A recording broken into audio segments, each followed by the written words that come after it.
Pirate Hunter, and today's the 17th day of January 2014, opening day of the ISM Steel Rain SIG.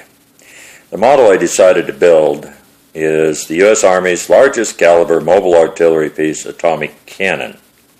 280 millimeter gun with 50-ton transporters, super detailed all-plastic kit, new design for easy assembly and no-show connecting. Over 300 parts, including crew of 7. Fully operating kit, does everything but fire. We'll see on that one. Accurately scaled from U.S. Army Ordnance blueprints. On the right side, it has 12 plus with circle around glue, meaning you must need to buy your glue, I guess, and is 1/32 scale.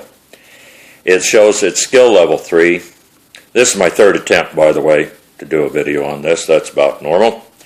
The box art on it shows Runwall blueprint models in the center. When I was a kid, this was the ultimate kit for me to find and build. I never could find it, and if I had it, I probably couldn't have afforded it back in the late 50s, early 60s. So when I found this and seen it had been re-released, I decided to finally get a chance to build it. The box art is basically what I remember from the original version of it. So I've already opened it up, and as I said, this is my third attempt to do a video. So let's open this up and go through it, and let's see what we got. My first impression on opening this was, oh Lord, there's a lot of grayish-green plastic in bags. So let's get it opened up, and let's see what we got.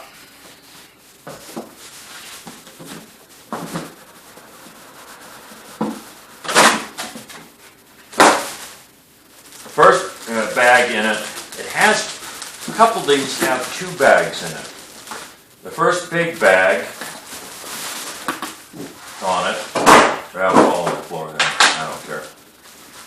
First bag, when you open up, the big bag has another smaller bag in it, and in it has 3 of the figures in it, the suspension system. The figures are already all assembled. The detail's not too bad on them. It doesn't appear to be a lot of flash on this part of it. There are 3 different hoses there. It's got part of the suspension system. Looks like one of the, I don't know, maybe part of the bumper off the tractor, one of the tractor units. These parts aren't attached very well to the sprue. They're falling off there as soon as you go to pull them out. This one, as you can see, they're falling out. This one has an artillery shell in it, 2 halves of an artillery shell. It has tires on it. Looks like linkage systems of some kind. Fairly well detailed 50 cal on it. Well, other than it's got the standard totally filled in spade grips. The tires are 2-piece tires. There's some ladders on it. I'm not going to pull it out much farther because all the small parts are starting to fall off of it. I don't have carpet, but I have a black hole somewhere the parts disappear into. Second bag, out of is another big bag that has another small one inside of it.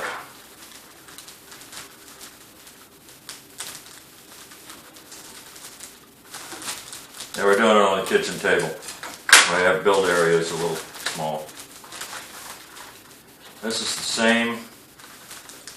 This has more of the tires and wheels in it, more of the suspension parts, one set of steering wheels, possible dash, floor panel for the tractor unit. So these parts are falling off this thing faster and I'm pick them up in there. Another one that has 3 more of the figures that are in the same basic pose. It's more of the suspension system. Let's open this one up and see what we got here.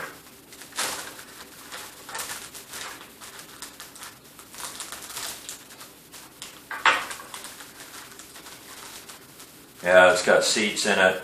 Looks like another half of the suspension system. Or nope, it's a whole, I don't know, half the suspension system. I haven't looked at the directions on this thing yet. So There is a little bit of flash on this one on some of the stuff. We'll see on it as it goes, but it's not looking too bad. It's kind of a grayish colored plastic on it.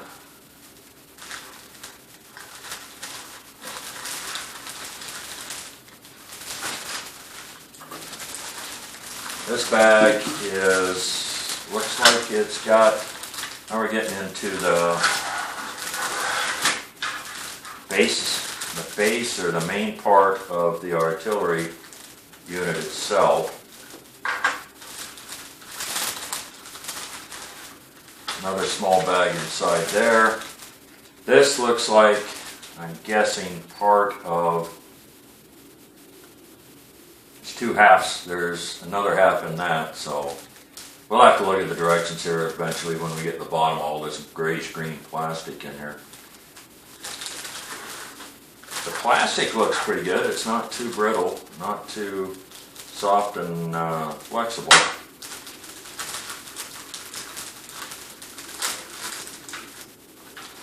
This is a base of, I don't know if it's base one of the transporters or if it's part of the base for the cannon itself. That looks like the front bumper it is for one of the tractor units. And the headlights in this are embossed into it instead of being separate headlights that go into it. But based on one of the pictures I've seen of this, that might work pretty good on that anyway when I do the build. I've done a bunch of research on this, and there's not a lot of pictures I've found at times for this. I found pictures of two complete ones and one just partial cannon setting there. This one has got more parts. I mean, they're just barely attached to the sprues. There's going to be no problem taking them off the sprues. The big thing's going to be keeping them from losing them on this. There's another. This looks like these are the attachments, I guess, for the artillery piece itself where it goes onto the tractor units. There's some grills there and things like that. There's some embossing on it, and the rivets are pretty good on some of this stuff. This is kind of embossed. Detail's not too bad on that panel right there. The covers for the mufflers have got open holes on it. The wheels have got a pretty good amount of detail on the bolts holding them together. There's this radiator, or whatever it is, fuel tank, whatever. The plate in the center has got bolts on it that you can see. This small part's got bolts on it. Said this is all just kind of falling off there. They're not attached too hard. And there's not what I'd call a lot of sprue on it. Or, sorry, flash. There's a lot of sprue, just not a lot of flash. And the detail for hydraulic lines in this is pretty good. So I think once it would be painted and it'd go back through and dry brushed and weathered to highlight it, it'd show up pretty good on it.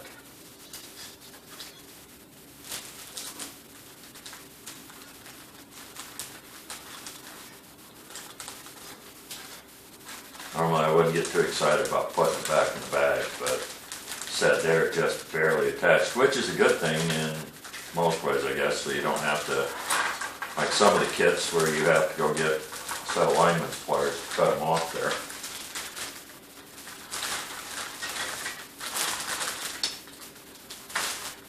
Great, I can finally see the bottom of the box, I think. No, I can't, not yet. We're working on it. We're fixing to get ready. Okay, here's the final bag.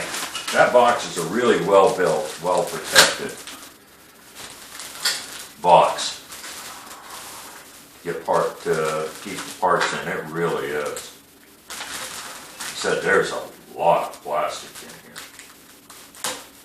The one thing I can see about the figures, it'd be nice if they were figures that you could pose.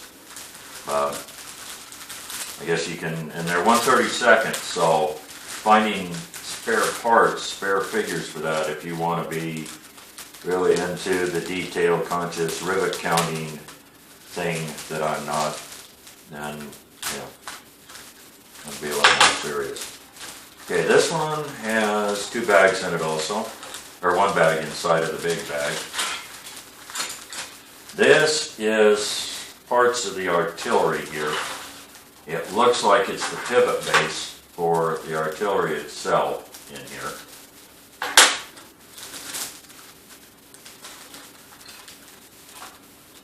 And I'll tell you what, this stuff is falling off these sprues so fast in here.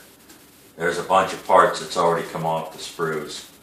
So, this I'm guessing is the base for the artillery, so it can be pivoted. There's a little bit of, I don't know if that's flash or it looks like flash. I don't know if it's flash or not on it. There's several places here that, I don't know if it's flash or what, that is raised up on it and discolored. That's the only thing I've really found on it so far. All the tag numbers on these parts are just barely attached. So you're not going to have large amounts of divots when you're trying to take the parts off there. The detail on this stuff, again, is pretty good on it. I don't know, the wheels, the wheels are cast individually for, I guess, the pivot on it. I don't know, I'll find out more as I get into this. The detail on the back side of the gear teeth is pretty good on it. The back side of this has all the ribs, appears to be good. All the ribs and through here. Everything appears to have a lot of pretty good detail on it. This has got, I don't think you can see it because I'm doing it off my tablet, but this is got pretty good amount of embossing on it for detail. Most of the stuff looks pretty good as far as detail on it. That's a box lid that's got detail on it. Some other parts here, I don't know, we'll find out in a few minutes when we get into the directions. Said I got to put these back in. This is just, they are so loosely attached that they are falling off there. That is one thing, if you have a carpet monster in your house and you decide to do one of these things, you had better be exceedingly careful on it because they just come off there as soon as you try to get them out of there. Here is the final bag, and it's got the main carriage and looks like the barrel assembly in here. It's obviously a 2-piece barrel. I don't know if you'd want to try to find an aluminum one or not. Oop, there's a part fell off somewhere from something. I think it's out of that bag. Yeah, let's throw that one on the floor too. We'll get to it later. This is the artillery piece, and they're so loosely attached. There's parts in the bottom of the bag. So again, like I said, be exceedingly careful. You have a carpet monster. There's another piece that come off of it. Hopefully the directions will be good enough that we can do this. Yeah, them pieces are just coming off there, which is good and bad both. This is the main carriage assembly and the barrel assembly for it. It is a 6-piece barrel. You have this half, and this half, I'm guessing. So by the time you put that barrel all together, that's a pretty long barrel. And for a little bit of comparison in size, that's the barrel off my Pack 40 that I'm building for the Russ Goslin D-Day build. Little difference in size. The detail on the side of the carriage all looks pretty good. Everything is raised. It's got raised bolts, which they would be on a lot of these panels. This raised hydraulic lines. The barrels look pretty straight on it. The barrel sections look pretty straight on it. I don't know if you'd want to try to put a piece of aluminum tubing on this or not. But we'll see how it turns out on how it looks. Again, like I said, they're just barely attached on there, which should make it pretty easy to get it off there. Some of them I've done, models I've done, they've been attached so well when you finally do manage to get it cut off there. it puts a pretty heavy duty divot in it, and then you've got to go through and fill it and everything else. And I found that issue on my M113 that I'm doing for the group build on the JM group build. So, which I've got updates coming on. Everything's right shortly over the next few days, I hope. Again, the parts on it, all the other parts appear to be straight. It's a pretty good amount of detail on it. So the parts are just coming off here right and left. So, put this back in the bag for the spare parts.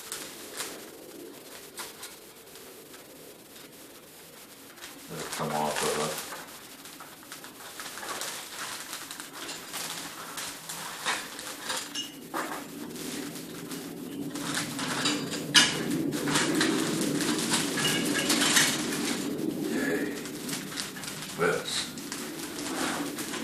There's not a lot of what I call really small parts on this thing that I've seen so far.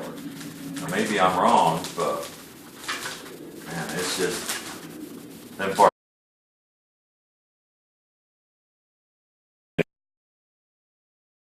Just coming off there so fast. Now we're down to here. Here is our Revell directions. They're put in a plastic bag also. It's got some decals on it.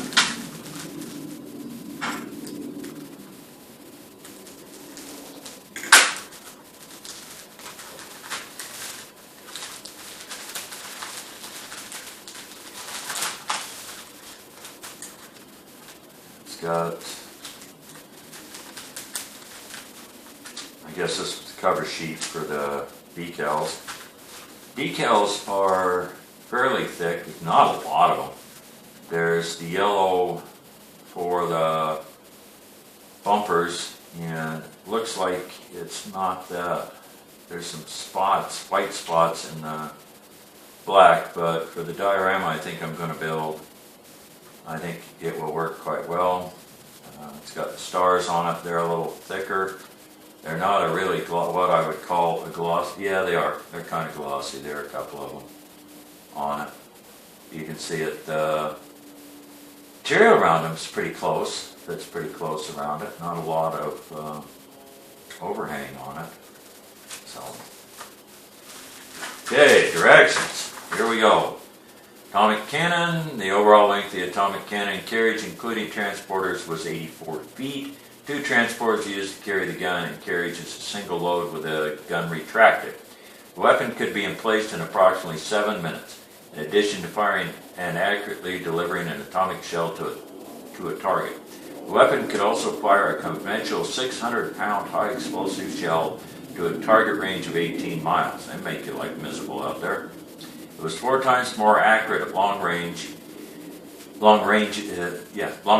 than any mobile artillery piece developed prior to World War II.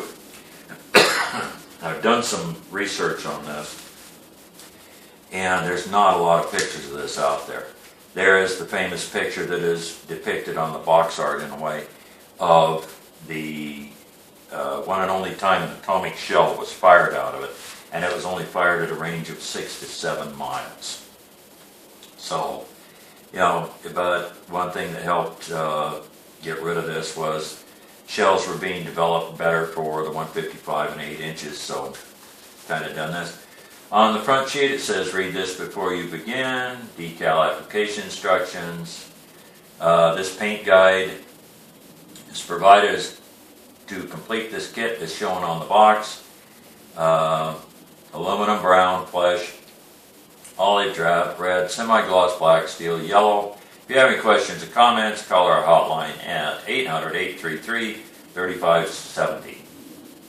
Doesn't give any numbers on the paint. There is a section right through here. It says 2x, 4x, repeat several times. Repeat procedure, optional parts with a question mark, decal, assembly caution with a question with an exclamation point, cement together with a cement, picture of cement, remove and throw away, and do not cement. So it's in a booklet. It's a pretty good sized booklet.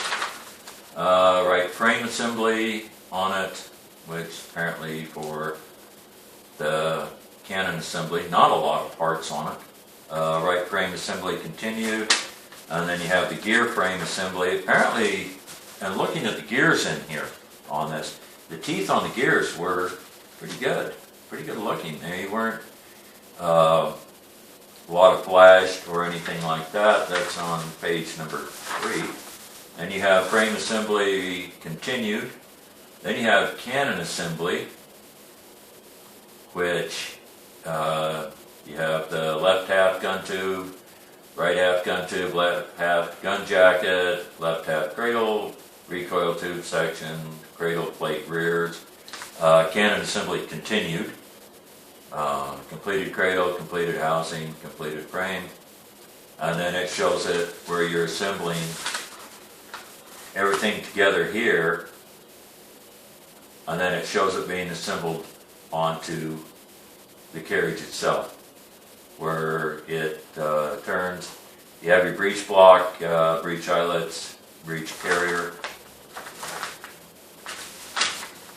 Again, it's locked platform assembly. You have the platforms. When I looked at them, there's a lot of plastic to remember, but these platforms had a lot of detail in them. They're not open holes, but they still got a good amount of detail in them that you can put them on there. And the way this is looking, it says do not glue. So apparently you can put these on here, and they have, I'm guessing, right here, this part, this goes into here, and you can have these platforms when you can either have them up or down, or you can move them, have them however you want them.